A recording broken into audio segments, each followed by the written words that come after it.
Hi, I'm Janardhan Kar. In this episode, I'm going to talk about how great men they came into existence, how they're made. To start with, normal human beings, they are born once and they also die once, meaning thereby that they take birth and they die. That is the truth. Whoever will take birth, he will die. Jatasya hi dhruva mrityu, that they say. But when we talk about great men, actually they are born twice and they do not die. Why do I say that? To explain it, I will take the example of two great leaders. One is Gautam Buddha and other one is Mahatma Gandhi. Now let me talk about a normal human being. He comes into existence, he takes bath, then he does whatever in life, and he dies. And after some time, people forget about him. Maybe his relations they talk about him for few years, maybe 1 2 generations. After that, everybody forgets about him, and he remains just as a human being. And sometimes some people they remember, but he's no more relevant. But when we talk of great human beings, they were born like any other, but they actually take birth when start their actual life journey. They ask the fundamental question, why I am born, and what is the meaning of this life? Like that question that com- comes to their mind. That is the starting point. They start their journey, and that journey makes them the great leader when they find their truth, their message, and when they go after that message, and a lot of fans joins with them, and he leads them, and he establishes. Then he becomes actually leader, whether he is a spiritual leader or a political leader or leader of the industry or whatever may be. So they they start the journey, actual journey, when they inquire into the purpose of their life, and that the big question, when they get answer, they get their truth, and they live their life with that truth, and people join with him because of that particular message. Then he becomes a mass leader. Then he continues his journey, and when he dies, he leaves among those followers, and those followers will have followers, and for a long time he is remembered. So that is why the greatest of those people, they live for a long time. That's why I call that probably they do not die. Usko, one way we can say that they become amar, or they do not die, they live forever. So let me take the example of Gautam Buddha. Gautam Buddha, his actual name was Siddharth, and he was born in a royal family, and he was leading the life of a prince. So he would have, if he would have continued his life like that, then he would have continued as a prince, then would have become a king, and then he would have died. So not many would have remembered him. Maybe in some page in the history somewhere his name would have been there, but he would not have been remembered for a long time. But actual birth of Siddharth started when there was a transformation occurred, or there is a paradigm shift, and he started with a question, and that came one day when he came out of the his palace, and he was roaming in the street to see the common man's life. He saw a beggar, a dead body, then a sannyasi. Then he inquired that what are they. So when he asked about the dead body, he told that the man has died. And second thing, when he saw a beggar, he asked that why he is a beggar. Then he found that people who are coming to life, they are becoming old, they are becoming beggars, they are dying. Then he saw a sannyasi and he found he's not having much, but he's happy. So he inquired about life, that all what is all this life is all about. Then he left, still very secretly. He went out of his palace one day because he knew that nobody will allow him to go out, and his parents will not like that the prince will go out into the world in search of something. Something they had a, and by the time he was also married, and it was very difficult for a common man to leave his wife and young kid, that he was having a kid. So he went out, and for long years he searched what is this life. Then, as story goes on, that after going to different places, to different mentors, gurus, teachers, he inquired about the fundamental question, that what is this life, why this life is full of sorrows, and why people die, and all those things.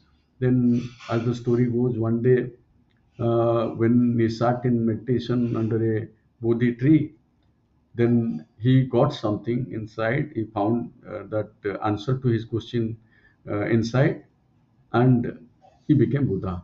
Then people followed him, and he told that desire is the root of all sorrows, and when you go out of the desire, then you will be happy.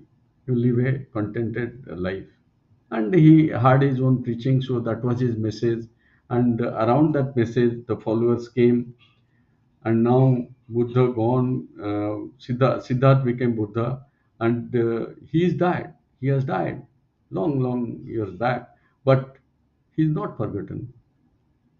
Now also we talk about Buddha, and we many people in the world, they follow the teachings of Buddha. So he was born on that day when he started his query, that what is this life all about, and started searching. And in the process of searching, he found his own truth, and he had his own message. And around that message, people rallied and had followers, and they were called Buddhist. Buddha was not Buddhist. The people who follow Buddhism, they are Buddhist. So now there is a great population, Buddhist population, they follow the teachings of Buddha. So he was born twice. Once physically he was born, and second time he was born when the paradigm shift happened, and he ran after his own truth, and he found a truth, and his message, that day he was born again. From Siddhartha he became Buddha, and he died physically, but he is not. Uh, he is not really dead, because his teachings are there and followers are there. We are still. He is relevant even today, more relevant even today. So he has not died. So leaders are formed when there is a paradigm shift. A situation comes uh, when they ask fundamental questions, and that fundamental questions become their truth, and they find that truth and go after them, those truth. Now, second example, I will tell about Gandhi ji. So Mahatma Gandhi. So Mahatma Gandhi was like anybody. He was born in a family in Porbandar. Then he studied, went abroad into UK, London, studied there, became a barrister, and after that he went to Africa to help the businessmen, Gujarati businessmen over there in their business matter as a lawyer. So it was life going as usual, and today also we find many lawyers, and there were lawyers then also. But question was, what was the paradigm shift happened in his life? In one cold night in Africa, he was in a first class compartment of a train traveling, and an Englishman came at some station, and he found in native Indian in the first class, and probably they are not allowed to travel first class, but he was a barrister, and he purchased the ticket. He was in first class, but that Englishman threw him out of the compartment. in a cold winter night in a station, abundant kind of station. So that was his changing point. It is the paradigm shift, or the effect on that particular day or night in that station was the changing point of his turning point of his life.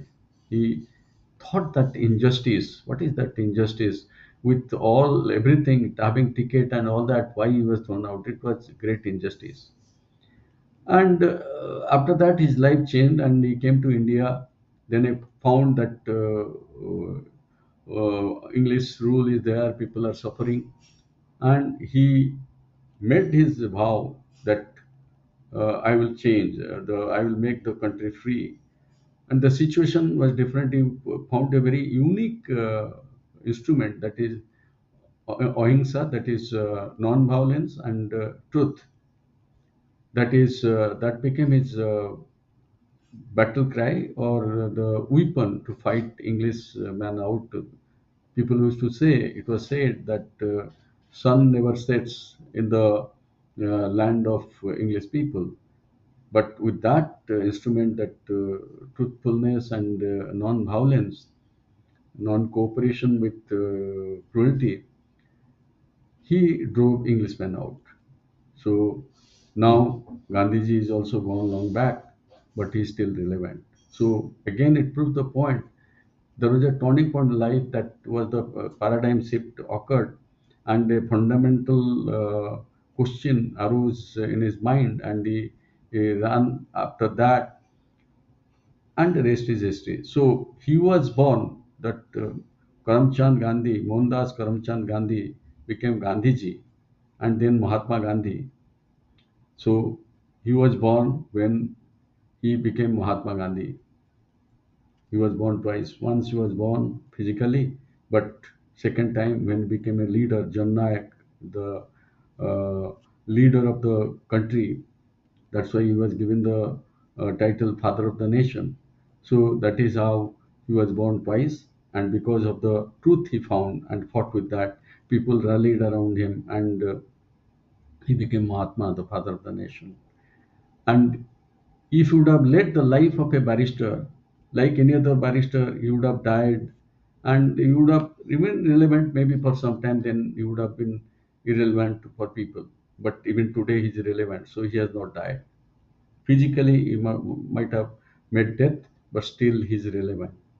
So, with situation, paradigm shift occurs, and when that paradigm shift occurs, when the situation comes, and people ask the fundamental question, that they is the starting point of a leader. And when he makes finds his own truth, and weaponize it and use it for the good of people, then he become a mass leader, that there will be followers, and he is alive, he will be alive even after his physical death. So why I am telling this? Because as a person, even if somebody is a working professional, if he want to be famous, then he has to ask that fundamental question: how to serve. So these two leaders, they were servant leaders. They were serving people. So if you put your mind and focus on your service, serve people, then you will rise in your career also, and you will be remembered even after you retire from the service, or you go out of that organization to other organization. There will be enough people to talk about you. So that is how you will not only rise in your career, even if you are a working executive in an organization. If you start asking a fundamental question, and you be after that as your fundamental value system, and help people, serve people during your career, then not only you will rise, because all these people, these two examples I gave, they rose in their life in a different way. But as a working professional, you will rise in your own field. And not only that, people will rally behind you, and they will you will be a leader of the mass. You will have followers. Even if you go out of the organization and you retire, people will talk about you. And this I have found personally in my father's life. After retirement, also there were a lot of people they used to come and ask about him because he was a good leader. So with this, I end this episode with a request that wherever you are, try to solve people, ask fundamental question that why you are in that organization, what way you will be able to serve the organization and also people. So that way, not only you will rise in career, you will be remembered, and you will also have a fulfilled life. You will have lot of fulfillment, is satisfaction in your life and career. So if you like the points I made in this particular episode, like it and repost it, send it to people who may like it relevant for themselves, and click the link given in my bio to be a member of my community to know more about this kind of things. Thank you.